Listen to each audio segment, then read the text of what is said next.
Hello, I'm Keith Hocton, author, historian, and host of Rearview Mirror Chronicles, where we take a look back at the people and the moments that shaped our world through history.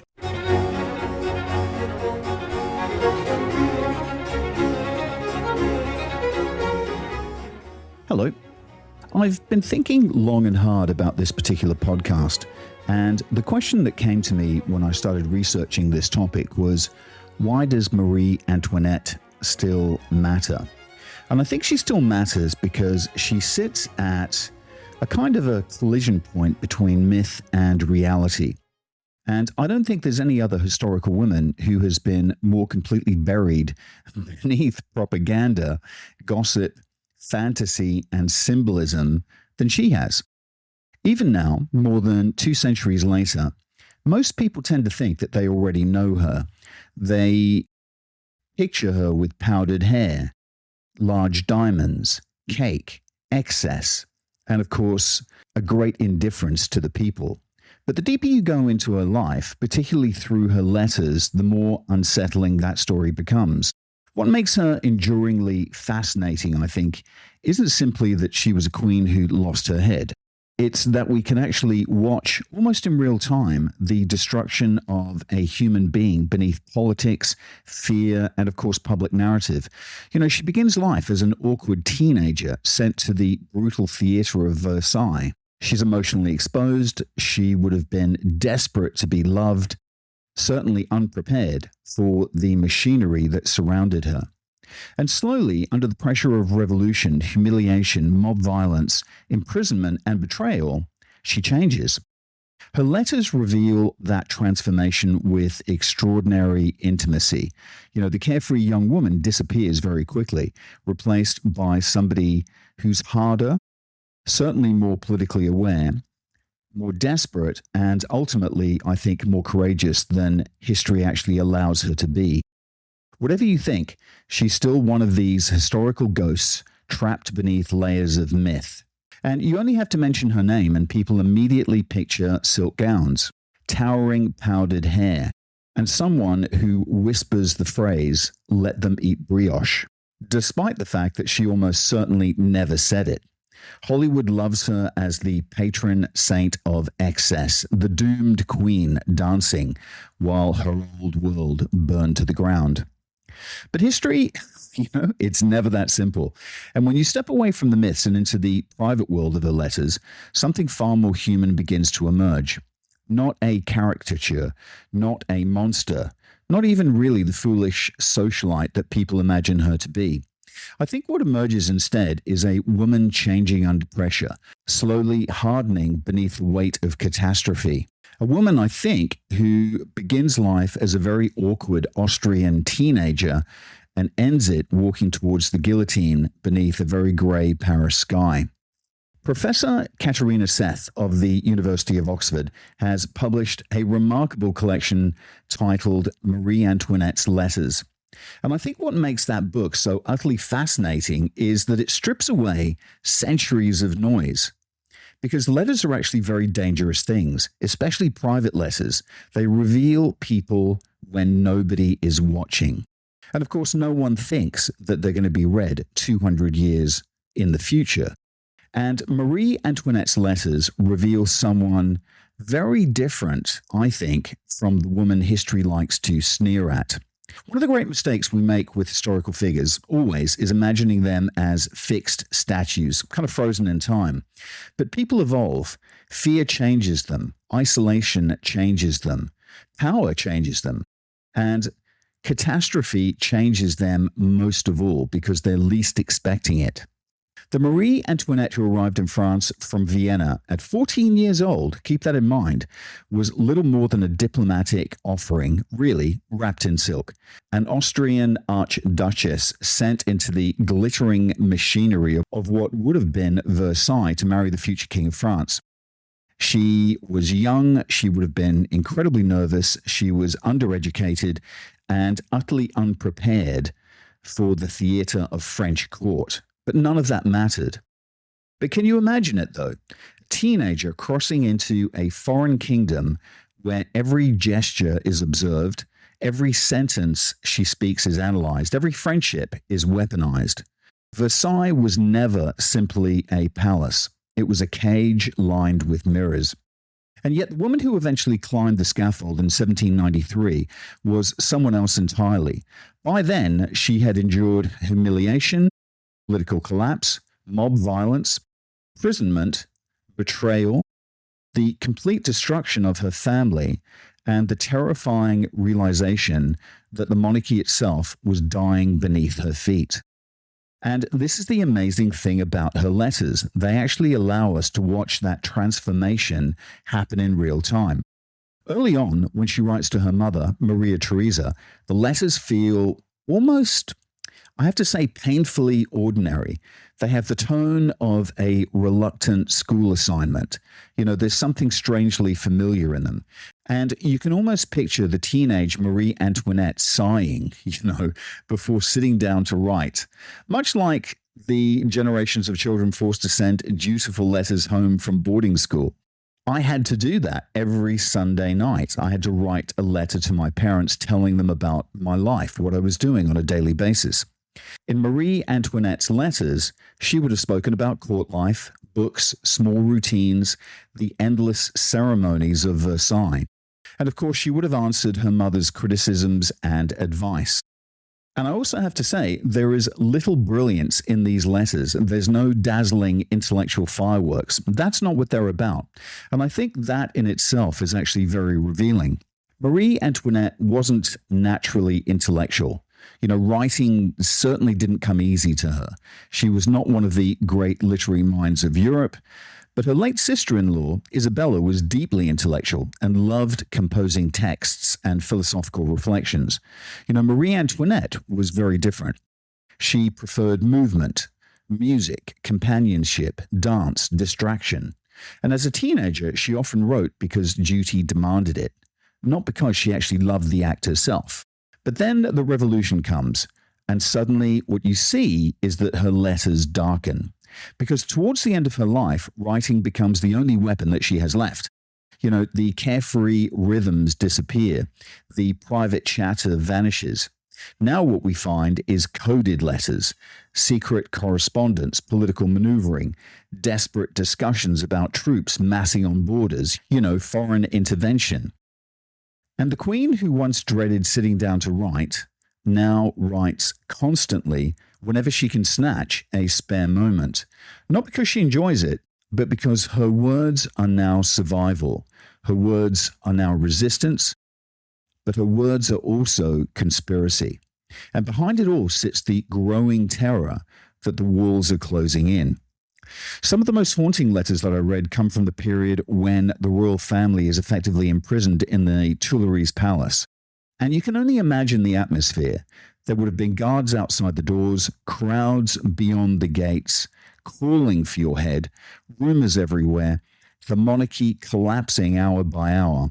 And inside, Marie Antoinette writing in secret, desperately trying to hold together a world that was already dying.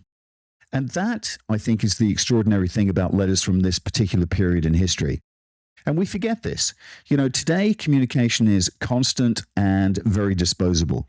Messages flash across our screens and vanish seconds later. But you have to imagine what it was like in the 18th century. A letter at that time could carry an entire emotional universe inside it.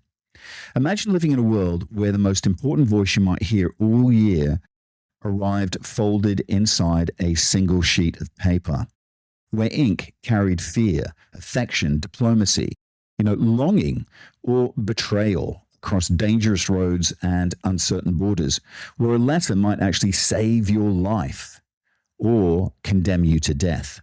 That was life in 1790. Keep in mind, no telephones, no emails, no text messages flashing endlessly across glowing screens.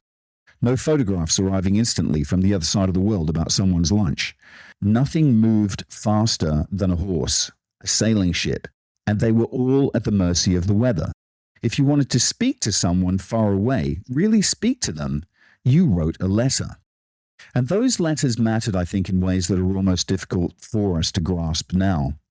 A letter conveyed love, it conveyed heartbreak, it spoke of the scandal of the day, the politics, business, war, news of death across oceans and continents. Entire relationships actually survived through ink and paper alone. Families would have waited months to discover whether a husband was still alive at sea, whether a son had reached India safely, whether a regiment had actually survived a battle, or whether a lover's feeling had actually cooled in the silence between those months of replies. And when that letter finally arrived, I mean, gosh, it would have been the most amazing event. You know, people actually unfolded them slowly, almost ceremonially. They read them once, then they read them again, then perhaps once more by candlelight late at night when the house had fallen quiet. You know, some carried letters in their coat pockets until the paper softened and frayed at the edges. You know, others tied them carefully with ribbons and hid them away in drawers, almost like relics of another world. Because in 1790, a letter wasn't simply just information. It was presence. A human voice somehow trapped inside that very paper. And you can almost see the scene. You know, rain hammering against the windows, hooves outside, wet leather, mud on boots, candle smoke hanging in the hallway as servants hurry through the darkened corridors carrying news that could either ruin a family or save a family. You know, a servant arriving breathless at the door carrying a packet from London or Paris or Vienna or Calcutta. You know, suddenly conversation stops. Hearts begin racing. Who's it from? What news does it carry? You know, in that world, good news travels slowly. Bad news, just like today, it often traveled faster. And there was another thing about the 18th century letters. You know, people actually expected them to be beautiful. You know, letter writing was actually considered an art form. You know, men and women of education were judged by the elegance of their sentences, the wit of their observations, you know, the grace of their language. Entire manuals existed teaching people how to write letters properly. They did. You know, letters of grief, letters of apology, letters of romance, letters of business, and of course, letters of rejection. Some love affairs barely existed outside correspondence. Desire basically unfolded through ink. Longing traveled folded inside these amazing envelopes. You know, people confessed things in letters that they would never, ever dare say aloud face to face. The page became a kind of confessional booth where fear, if you like, intimacy, seduction, and loneliness could finally speak honestly. And nations themselves actually ran on letters. The 18th century was held together by correspondence. Revolutions spread through letters. Empires were governed through letters. Merchants built fortunes through letters. You know, generals actually commanded their armies through letters. Somewhere in London, a decision might be made that would take 6 months to reach Asia. And by the time the answer returned, the entire political situation could have already changed completely. Just imagine that. Imagine trying to govern an empire at the speed of handwriting. And perhaps that's why I think letters of that age still feel so astonishingly alive when we read them now, because we're not simply reading history, we're overhearing real human beings thinking in real time. Fearing, gossiping, seducing, grieving, hoping, and of course plotting. The 18th century survives because people actually wrote things down. Their letters became the memory of that particular age, and without them, we wouldn't know anything about that particular age. And I think what's striking is when you first enter the world of Marie Antoinette's letters is how ordinary many of them initially feel. They're certainly not the voice of some glittering historical icon, you know, standing upon a marble pedestal. They're actually the voice of a young girl trying to survive in an overwhelming world that she doesn't understand.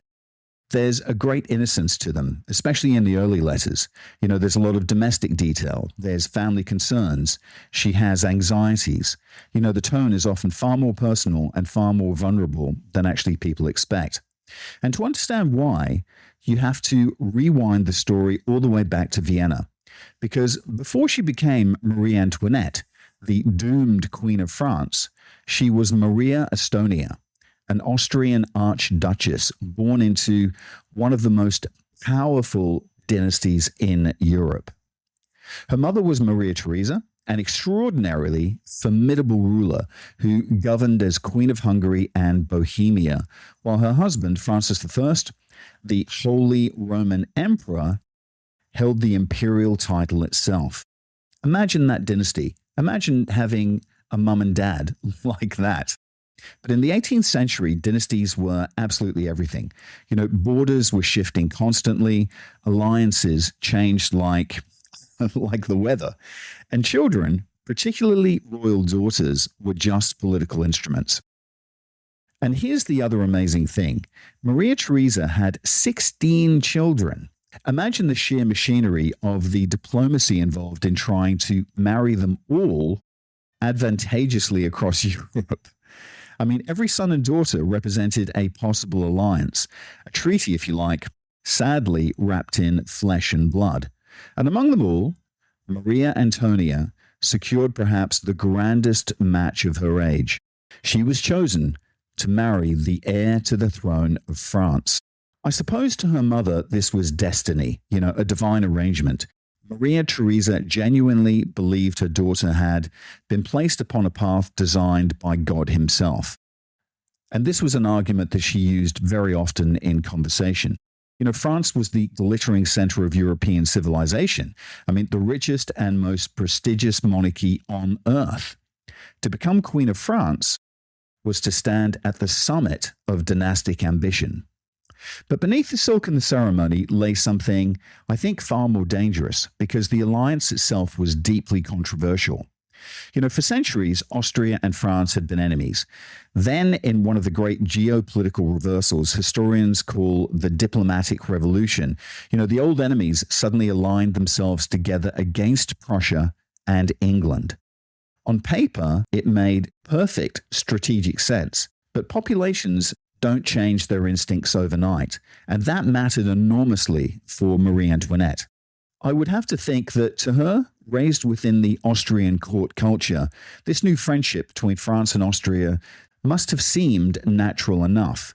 But many in France still viewed Austria as the traditional enemy, which meant that from the very beginning, from the very moment that she arrived, she carried suspicion around her shoulders like an invisible cloak. Before the people knew her, they distrusted what she represented. She was the Austrian woman. She was a foreigner, a potentially disloyal foreigner, a symbol of an alliance that many, many French people deeply resented. And of course, then she arrives at Versailles, still a teenager, unable to fully grasp the political storm that she's walked into. Now, linguistically, she adapted easily enough. French was already one of the major court languages, already spoken in Vienna, so she arrived completely fluent. But everything else would have been alien.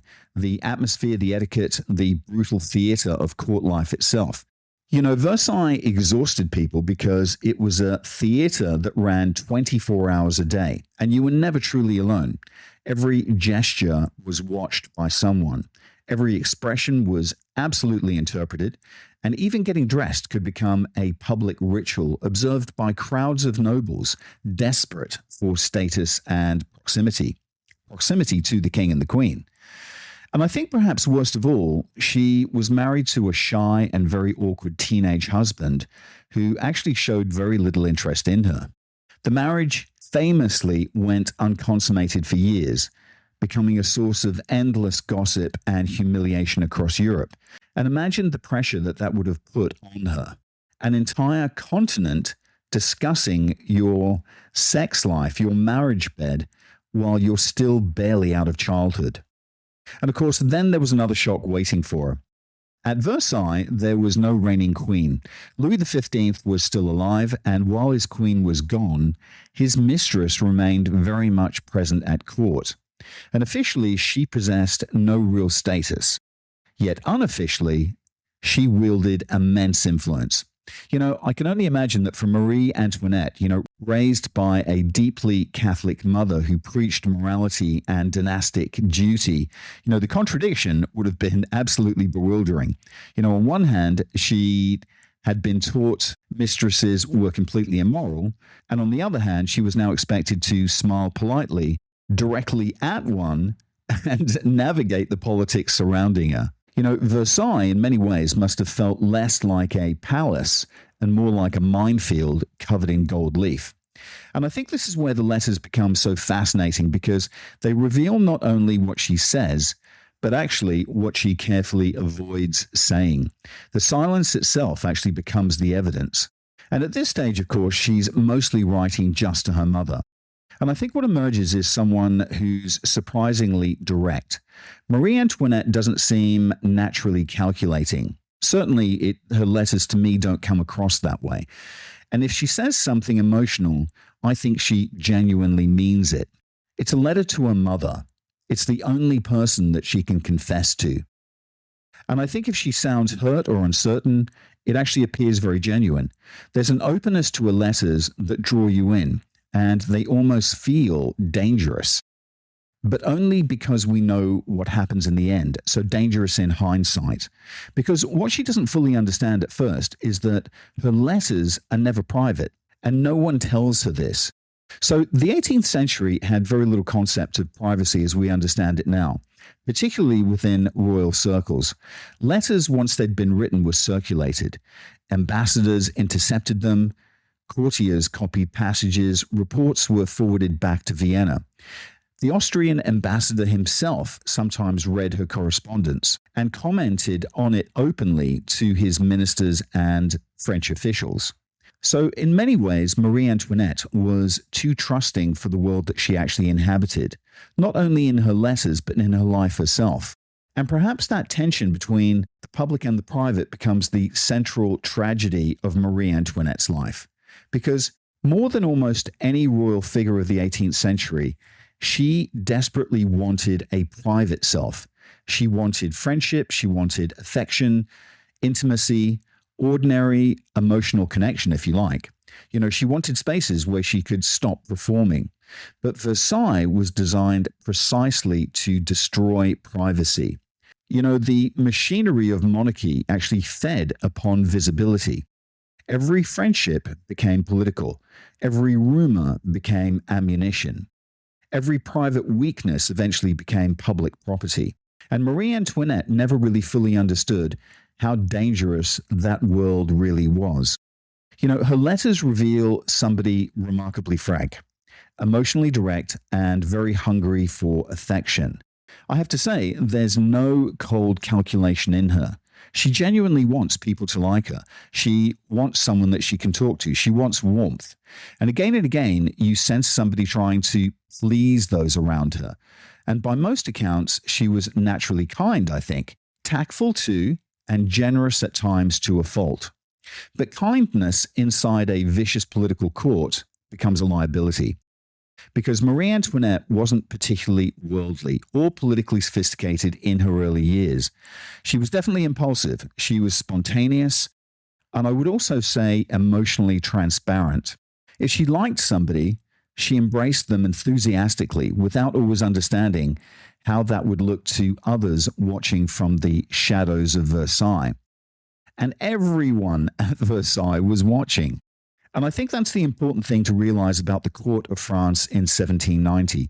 It functioned less like a government and more like a theater filled with predators. At Versailles, even a smile could become political. If the Queen laughed too warmly at somebody, courtiers immediately began asking why. Who was gaining influence? Who was being excluded? And who might profit? And let's just take a quick break, and we'll be back in a second with part 2. Autonomous is your one-stop shop for your Malaysia My Second Home visa. But they are much, much more than that. When you sign up with Autonomous, you become part of a larger community. A community that actually cares about you and your family in Malaysia. And that's important when you move to a new home. For more information, go talk to TG or WhatsApp him on +60 12 4937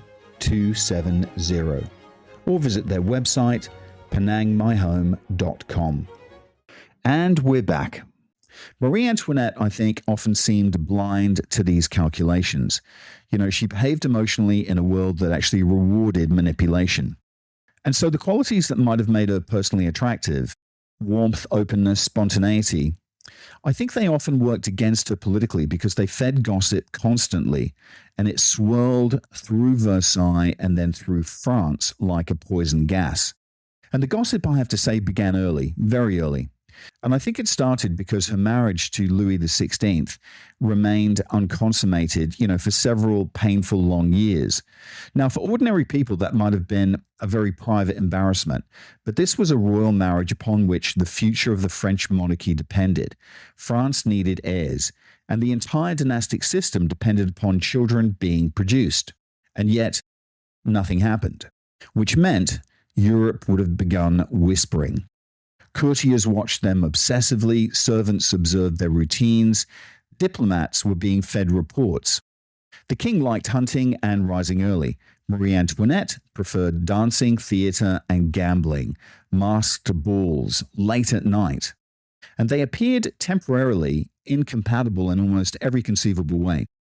And into that vacuum rushed rumour after rumour after rumour.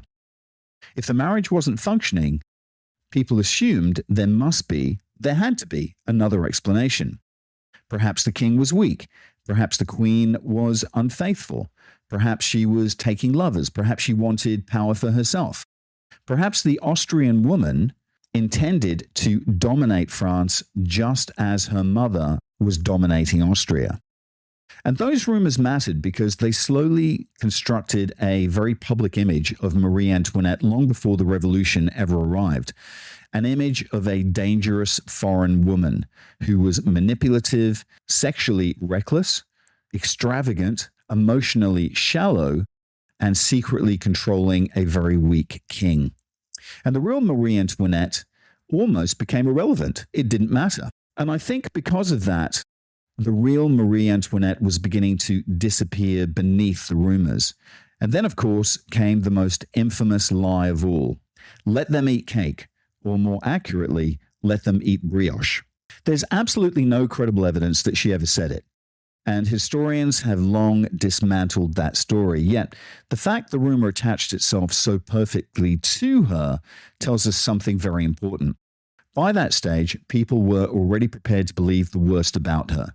The phrase survived because it captured the image France had created in its imagination of a very cold, very frivolous queen, utterly detached from the ordinary suffering. But when you actually read the letters that she wrote at that particular time, the picture is way more complicated than that. And of course, that then raised a question, why was she sometimes naive? Why was she frivolous when young? And was she? Well, I think the answer to that is yes. There's a little bit of truth in that. She certainly enjoyed clothes and parties and theatre and private amusements because they allowed her to escape. She could appear very lightweight, particularly during those early years. But honestly, imagine her situation. Just imagine for a moment, you're 15 years old, you've been torn away from Vienna, a place that's safe for you, sent across Europe to a hostile foreign court. You're then married to a very shy husband who has no interest in you whatsoever, and you're surrounded by spies. You're then trapped inside endless rituals, carrying the expectations of an empire before she was actually fully grown herself. And of course, she absolutely escaped when she could, and she definitely would have sought comfort where she could find it. She was human after all. She would have wanted friends, laughter, distraction, beautiful dresses, music, dancing, moments where she could briefly forget the crushing loneliness of her particular position. And I think perhaps that's the danger of judging any historical figure too simplistically. We actually encounter Marie Antoinette at the end of her story, beneath the blade of the guillotine. And we forget that she actually began as a confused teenager trying desperately to survive one of the most unforgiving courts in European history. And of course, by the time the French Revolution arrives, the tone of Marie Antoinette's letters changes completely. The innocence begins to disappear. The young queen, who once filled pages with court gossip, dresses, friendship, theatre, and family concerns, well, that vanishes into the shadows of history. And of course, in her place emerges somebody who's very much harder, more calculating, more politically aware, because circumstances leave her absolutely no choice. And I think that's one of the most fascinating things about reading her correspondence across the complete arc of her life. You're actually watching a personality evolve under pressure. As I mentioned earlier, Marie Antoinette's very early letters appear naive, impulsive, emotionally transparent. But revolutions are brutal teachers, and they force people to grow up very quickly. And by the late 1780s, France itself is beginning to fracture under her feet. And I think what becomes very clear in the letters from this later period is that she genuinely believes she's actually trying to save France. And I think that really matters because history often portrays her as selfishly clinging to privilege while the country burned around her. But the letters suggest something more complicated. Again and again, she speaks about stability, about bringing back order, and the future of France itself. She wants the monarchy preserved, not simply, I think, for personal survival, but because she believes France without monarchy will descend into chaos and violence. And of course, it eventually does. And remember, by now, this is not simply about a crown. Her son is heir to the throne. Her family's survival is bound tightly to the survival of the French monarchy itself. So gradually she becomes more politically engaged, more strategically minded, more willing to involve herself in diplomacy, and I would also say statecraft. Even before the revolution, she'd actually begun to pay closer attention to politics. The Austrians often pressured her to use her influence at the French court on behalf of Austrian interests. That was natural. Yet, interestingly, she repeatedly insists that whatever she supports, it also has to benefit France. She's no longer simply the Austrian princess that her people imagine. And I think over time, she genuinely identifies herself with being French. And as the crisis deepens, the complexity of the ideas that she grapples with, naturally they deepen too. And this isn't the carefree 15-year-old arriving dazzled at Versailles anymore. She's now discussing diplomacy, foreign intervention, military positioning, international congress, and alliances between royal houses, geopolitical strategy. The frightened teenager evolves into somebody trying desperately to navigate the collapse of an entire political world. But the wars are closing in all around her. Everything changes in October 1789, when the royal family is effectively dragged from Versailles to Paris. The royal family no longer truly rules France. We can safely say that. They're prisoners wrapped in ceremony. Outside the palace walls, Paris was beginning to smell of smoke, of sewage, of fear, of revolution. Publicly, there are still receptions. There's still ambassadors. There's card games. There's opera performances. Fragments of court ritual clinging stubbornly, I have to say, to life, almost like a candle flickering before extinction. People know it's inevitable, but they still hope that it's not. And beneath it all, the atmosphere is tightening. Surveillance increases constantly. Suspicion grows everywhere. And, of course, she would have known perfectly well that many revolutionaries now regard her correspondence as treason itself. Because by this stage, her brother, Leopold II, the Holy Roman Emperor, he's no longer simply family. He's potentially the ruler of a hostile foreign power, which means that every letter she writes occupies a dangerous gray zone, if you like, between private emotion and public conspiracy.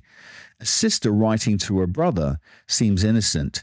A queen writing to a possible enemy of France doesn't. And so her letters become darker, more secretive, certainly more paranoid.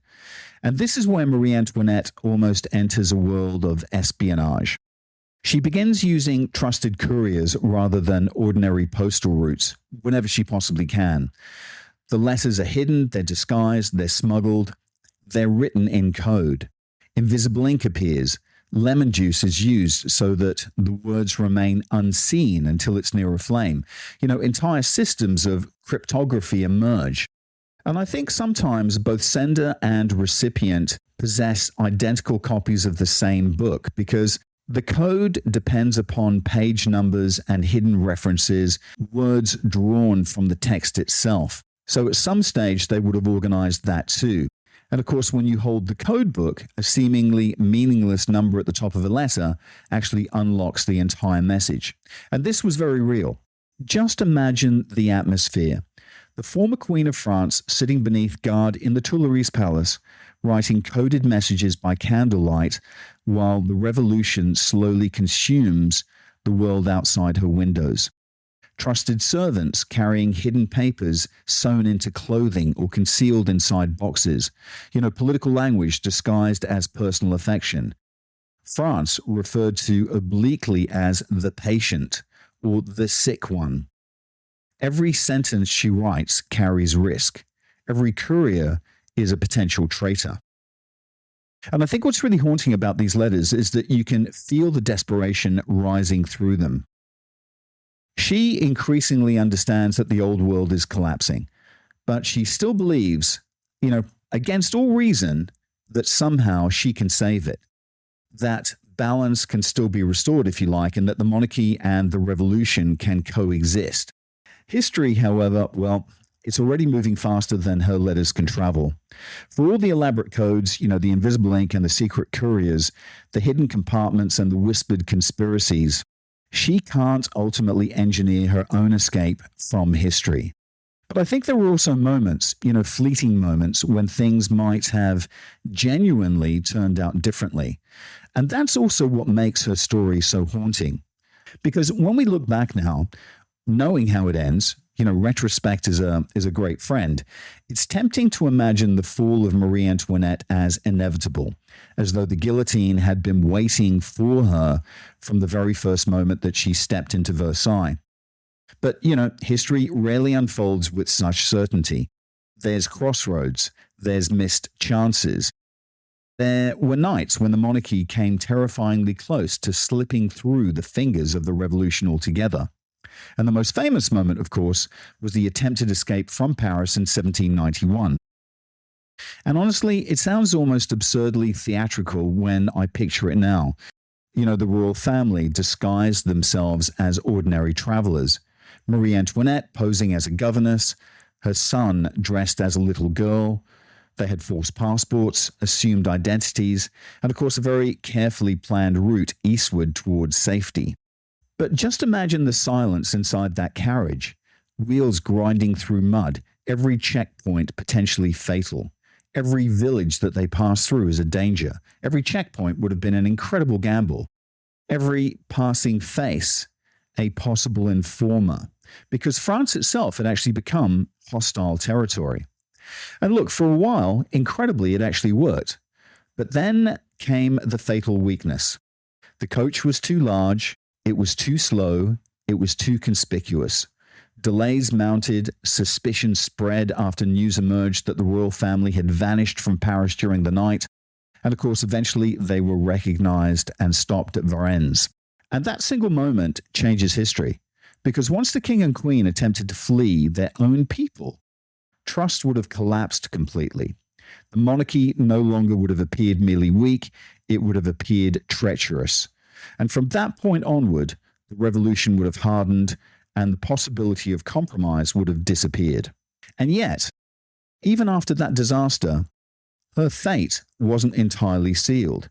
And I think this is one of the extraordinary things that Professor Katerina Seth points out. The execution of the Queen wasn't simply inevitable in political terms. Executing Louis XVI was symbolic, if you like. By killing the king, the revolutionaries were in effect beheading the monarchy itself. They were destroying an entire system of power embodied within one man. But Marie Antoinette actually occupies a far stranger position. Officially, she's the Queen of France, and she would have possessed no constitutional role at all. She would have been expected to produce heirs and, of course, support the king and embody dynastic dignity. But even in coronation ceremonies, she remained largely a spectator to male power. And that's the key, rather than an active participant within it, which would have meant that theoretically, although you can execute the king, for her there would have been alternatives. She could have been exiled back to Austria after the king's death. Other deposed royal women in European history had survived exactly that way. She was, after all, now technically a widowed, foreign-born queen. And there were points where escape plans still circulated, of course. And at one stage, there was even an attempt to free her from prison after Louis XVI had already gone to the guillotine. But by then, France itself was descending into something far darker. The revolution began devouring its own children. Fear, paranoia, vengeance, and ideological fanaticism had poisoned everything. And even factions within the revolution had turned savagely upon one another. And in that atmosphere, Marie Antoinette ceased being merely a woman. She became a symbol, a target onto which hatred could be projected. The Austrian woman, the extravagant queen, the enemy within. By executing her, the revolutionaries believed they could unite competing fractions around a shared act of destruction. Her death became political theater. Paris had reached the point where crowds gathered to watch executions, literally the way earlier generations had gathered for festivals, a ritual sacrifice performed before a very angry nation.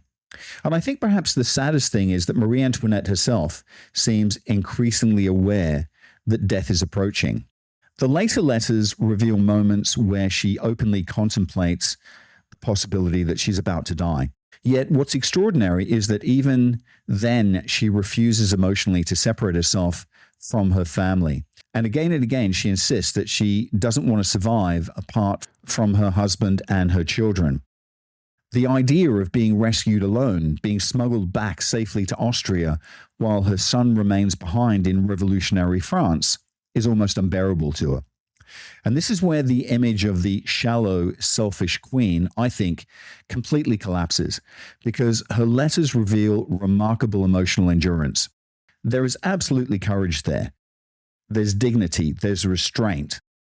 And at times, she writes about needing to live up to the strength and the reputation of her mother, Maria Theresa. There's a growing sense of fatalism, but also duty, almost a determination to suffer properly, if you like. And then comes the final letter, her last testament, written after her condemnation, shortly before her execution. And I think what's so astonishing about this is that there's no rage or bitterness, but actually forgiveness. She tells her children not to seek revenge for the deaths of their parents. Think about that for a moment. After everything that's happened, the humiliation, the imprisonment, the isolation, the terror, the complete destruction of her family, she still writes with restraint and I think also surprising grace. And then there's one tiny note that's actually scribbled in her prayer book before she's taken to the guillotine. My poor children. She actually writes that she has no more tears left for them. And suddenly, I think the myth of Marie Antoinette falls away entirely. There's no powdered caricature, no sneering queen saying, let them eat brioche, no frivolous monster from, revolutionary propaganda. There's just a frightened mother standing at the edge of death, thinking about her children for one last time. And I think that is ultimately how we should remember Marie Antoinette. Not as a saint, certainly, but not also as a villain. I think as a human being trapped inside one of the most violent political collapses in European history. A woman whose life began as a very naive teenage princess, drifting through the glittering illusions of Versailles, and ended it confronting revolution, imprisonment, betrayal, and death with far more courage than history has actually allowed her. And I think as a historian, we have a duty to do with figures like Marie Antoinette, is to strip away the noise of the myth and the propaganda and try, however imperfectly, to see the human being underneath. That doesn't mean that we can't admire the beauty of the age, the extraordinary gowns, the portraits, the glittering theatre of Versailles. Of course we can. But the danger is when the image entirely replaces the person.